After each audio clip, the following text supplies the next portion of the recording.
Welcome back. I am the Electrical Code Coach from electricalexamcoach.com, and this is the Electrical Exam Prep question of the day. What type of hazardous location does NEC Article 501 address?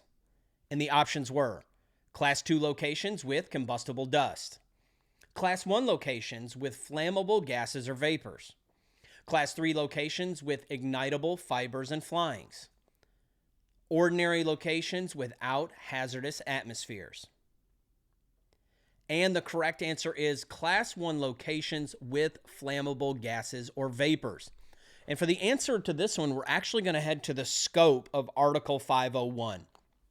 If you're unfamiliar with the NEC and how it's structured, the .1 sections of that code are going to be the scope.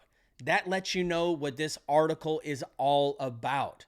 And what it also lets you know is whether or not you should be in that article at all. Let me explain what I mean. If you are an inspector trying to write something up, maybe somebody's failed something. If you're an installer trying to get a code to work for you, you got to make sure that that code that you're trying to use or apply is actually applicable to your install. Does that make sense? If you go to the .1 section, the scope, and it doesn't fit, then you shouldn't be in that article at all. And if you're an inspector or plans examiner, you shouldn't be writing it up because you should have never been pulling from that article in the first place. Let's see what Article 501.1 is all about. This section applies to the rules governing electrical and electronic equipment, along with their wiring for all voltage levels, Class 1, Division 1, and Division 2 areas.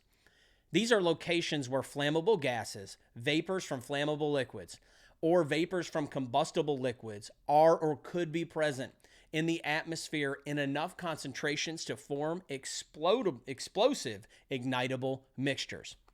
So if I'm dealing with dust, am I going to be in Article 501? No. If I'm dealing with ignitable fibers and flyings at like an OSB factory or plywood factory, am I going to be in 501?